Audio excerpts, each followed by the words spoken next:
Today I have a very special treat for myself. For those of you with working eye holes, you can see the DVD collection I have behind me. And it's not just for show, I genuinely love getting DVDs and physical media of films that I adore. But today, I got a movie in the mail that I have been waiting for as long as I can remember. Okay, fine, not as long as I can remember, but at least as long as I've known it was a possibility for about a month. That is the greatest sequel to a beloved franchise ever to hit the screens. 2022's Prey.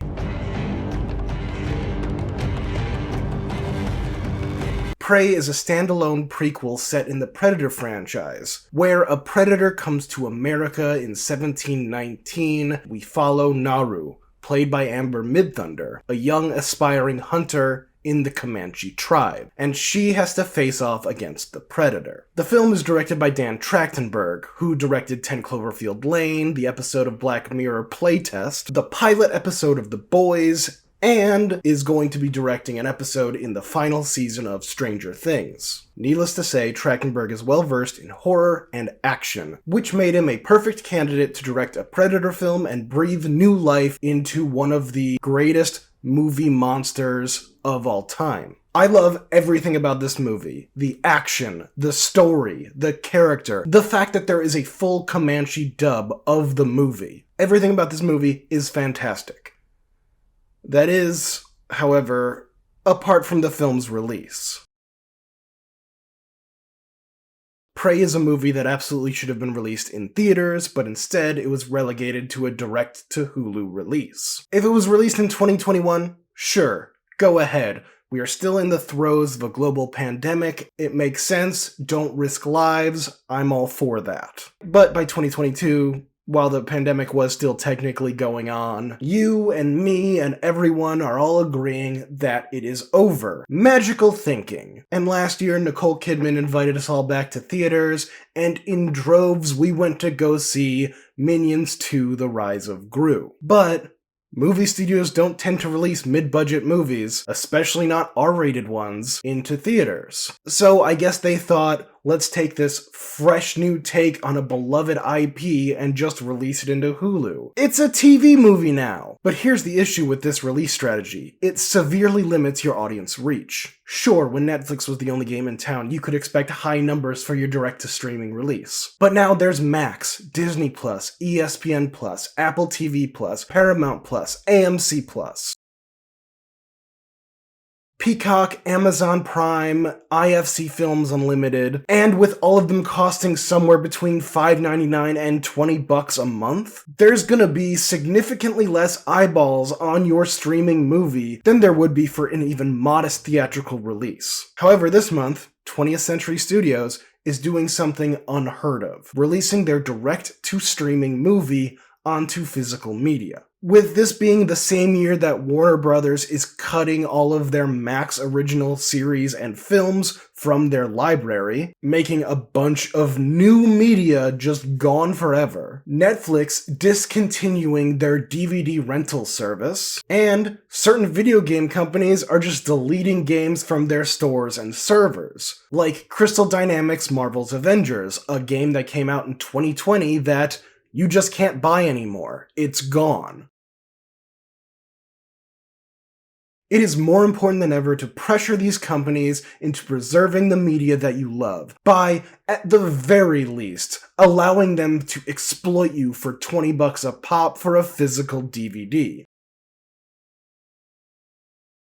Okay, State of Hollywood rant over. I'm just glad I could get a copy of this DVD so I can explain how fantastic this movie is. It comes down to the script, written by Patrick Eisen from a story by Trachtenberg and Eisen. Let's start with the selling point of this film. A predator in pre-colonial Great Plains America. Apart from a few Predator vignettes, the first act completely immerses the audience in the Comanche tribe. Honestly, it's one of the best representations of Native American culture, and that's including films that are meant to represent Native American culture. See my video on white savior narratives here. Naru wants to be a hunter in her tribe, but in order to do so, she has to hunt what hunts her. Usually this would be a mountain lion, a wolf, a bear, typical predators in the Great Plains America. So Naru's goal of hunting what hunts her is a perfect way to get a story going where she has to hunt the predator.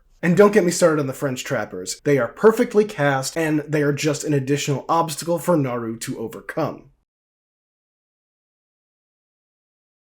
In order to have a good Predator movie, you need an intelligent protagonist. Think about it. Dutch in the first film, perfect soldier, smart when it comes to life and death situations. Quinn in the 2018 movie, had to look up that name, I do not remember him at all, kinda sucks. And Naru is intelligent, but what makes Prey really shine is the fact that while we know a lot of the things about the Predator, we get to watch her learn them in real time, and we get to see her intelligence on screen. It can be invisible, it's got thermal vision, it's got those shoulder cannon targeting things from its mask, and it only kills what it deems worthy to hunt. For an example of Naru's intelligence in the movie, there's a scene where she is being chased by the Predator, and it is catching up to her. But as it's about to overtake her, her leg snaps into one of the traps the French trappers set. So when she feels it standing over her while she is confined,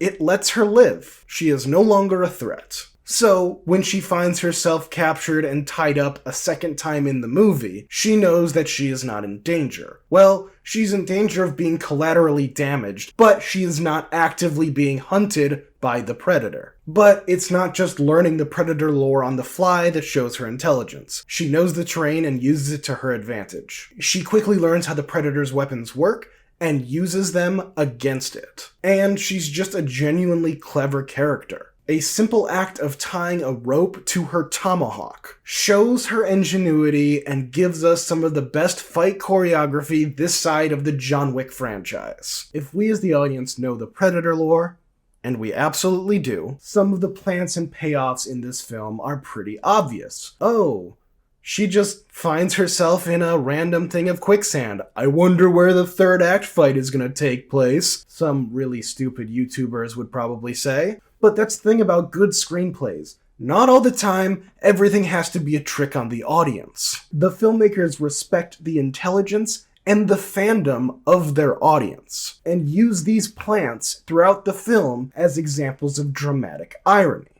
Now, dramatic irony as a concept is a pretty old storytelling technique. Like ancient Greek tragedy old. It's a literary technique where we, the audience, know more than the characters. Probably one of the best examples and widely known examples comes from Romeo and Juliet. Even the play starts with saying that they're both gonna die, so we know throughout the play that they're all gonna die. Let's talk about the specific thing at the end of the play. The audience knows that Juliet faked her death so that she could be with Romeo, but Romeo doesn't know this. So when he finds out that Juliet is dead, he goes and kills himself, not knowing that she is still alive. We understand this, and we watch him make a tragic error. It's pretty crazy that one of the greatest works of literature is about 14-year-olds killing themselves because their parents don't approve of their dating choices. But, you know. But in Prey, we as the audience know that the Predator can see thermal vision. Even if you haven't seen any Predator movie before, there's a lot of POV shots of the Predator watching things in thermal vision. Therefore, the audience is all on board with knowing this information before Naru learns it. So at the beginning of the movie, when she has the orange tatsia medicinal herb, and she says it, quote, cools the blood, we know exactly what it will be used for in the third act. Chekhov's orange flower thingy. And because we know that Naru is an intelligent protagonist, we are engaged, wondering when she's going to figure this out, as the hope and fear dynamic plays out in the second act. It's really great writing, and it keeps the audience engaged. 10 out of 10. The thing the Predator franchise has over other competing monster franchises is the violence. When it's done right, it's directed by John McTiernan, and it is exactly what you want in an action horror movie. And Dan Trachtenberg brings a lot that revives the franchise, especially the violence. It's more brutal than it's been in decades, it's tense, and it incorporates all the fun Predator gadgets you come to expect in a Predator movie. The French Trapper sequence not only is one of the greatest sequences in the Predator franchise, but it might be the greatest sequence in the history of the subgenre of action horror history. We don't care about these characters at all, so we revel in the savagery that is on screen with glee. When Naru and her brother Tabe, the war chief, played by Dakota Beavers, when they get a chance to team up against the Predator, it is fun, it is kinetic, it is exactly what you want. And the final fight incorporates everything that has taken place in the film up to that point, full of payoffs of Naru's intelligence for audience enjoyment. And of course, I can't talk about Prey without talking about the character design of the Predator. We all know the original Predator design. No, the one from the movie, the classic Predator. One of the two most iconic cinematic monsters ever created in the past 50 years. The other one obviously is Alien, but what makes the Predator design work is, while it isn't human, it isn't quite as alien as Alien. We can empathize with it in some strange way. It feels pain, and it has to heal itself with medicine. It has a tangible goal, and while we may not necessarily sympathize with the amount of murder and mayhem it perpetrates, we kinda like it. It's got honor and culture. It has a recognizable face, and while yes, it may be one ugly motherfucker, that shit counts when it comes to emotional connection. So the Predator, sleek design, metal mask, armored, knife forearm thingy, the laser plasma cannon on its shoulder, wild hair, mandible face. So what does Prey do with this iconic monster? It makes the Predator more tactile. Instead of lasers and plasma weapons, the Predator uses spears and hand-to-hand combat. That shoulder-mounted laser cannon is now shooting precision-targeted metal arrows. And the mask, it is like bony and leathery, like it was fashioned with the skull of one of the Predator's kills. I love it. It is great. But yeah, that's Prey. It's a great little movie. It's available on DVD now. And since it is the season of spooky season, I highly recommend you watch this simple yet satisfying film. Or see it again if you've already seen it, because it is great and it is fun on multiple viewings. Or just, buy the DVD and use it as a coaster. I don't care. I want Glass Onion to be on DVD too, guys. Let's get more DVDs out of these streaming services. But yeah, be sure to like, share, subscribe, comment, and tell me how wrong I am about liking DVDs. I'll be the one laughing when the internet dies in 2062. Yeah, that's it. I'm doing my wrap-up thing. We're done. So what you're saying is that you want me to do my definitive and unimpeachable rankings of the Predator franchise? My definitive and unimpeachable rankings of the Predator franchise. I hate to start off this way because I've already told you guys how much I love Shane Black's work in the past. But yeah, this movie really sucks. I like Boyd Holbrook. I like Thomas Jane. I like Keegan-Michael Key, Olivia Munn, Sterling K. Brown. I like a lot of things that are parts of this movie, but I don't like them in this movie. It's a tonal mess, and that third act is nigh incomprehensible. Don't even mention some of the really bad choices this movie makes, whether it's in the casting department or the story development, saying that autism is kind of the next form of human evolution. What? It does have a fantastic cliffhanger ending, though. They really thought they had a cinematic universe on their hands. It's awful. 5 and 6, this might be a stretch, but I am bringing in 2004's Alien vs. Predator and 2007's Alien vs. Predator Requiem as a tie, because while they are both trash, They are enjoyable trash for the same reasons. The only things going for these movies is the casting in the first one and the Predator xenomorph in the second one. They're inoffensive and they're fun in the right headspace. And the right headspace is several drinks deep with a group of people.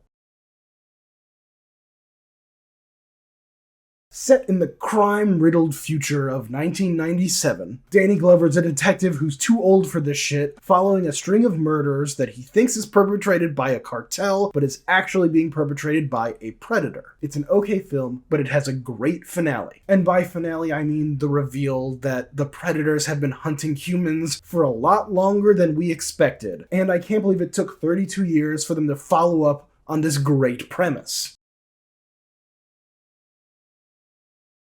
Directed by Robert Rodriguez, this is a fun rejuvenation of the franchise after the Alien vs. Predator franchise kind of flopped. Adrian Brody, Walton Goggins, Lawrence Fishburne, Topher Grace. I like it. And the whole premise of taking these murderous bastards and plopping them onto a planet-sized hunting preserve, it is really great. I just love adding creativity to a franchise so things don't get stale, even if it is kind of an excuse just to redo the first one in a different location. Because it's a jungle.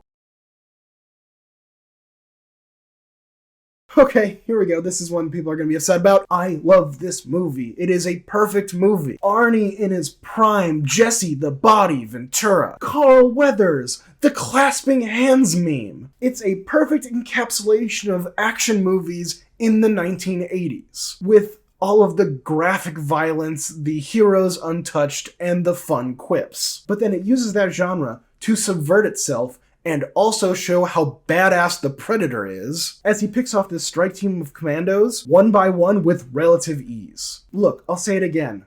This is a perfect movie, but somebody had to come in second, and definitive rankings are definitive, so don't fight me on this. Look, this is a tough choice, and I genuinely enjoy both of these films, but I think I like Prey just a little bit better. Is it recency bias? Maybe. Am I trying to be a bold person on YouTube and make a big splash in the comment section? Am I woke because I like watching a movie starring a Native American woman fight an extraterrestrial poacher who can go invisible? Well, if being woke means you like rad things, then call me woke. 10 out of 10. I stand by it. But yeah, that's it. Thank you for watching. Like, share, subscribe. Have a wonderful day. Go to the comment section and tell me how wrong I am about my Predator rankings. I just like Prey better. It's a good movie. Let's do more of these.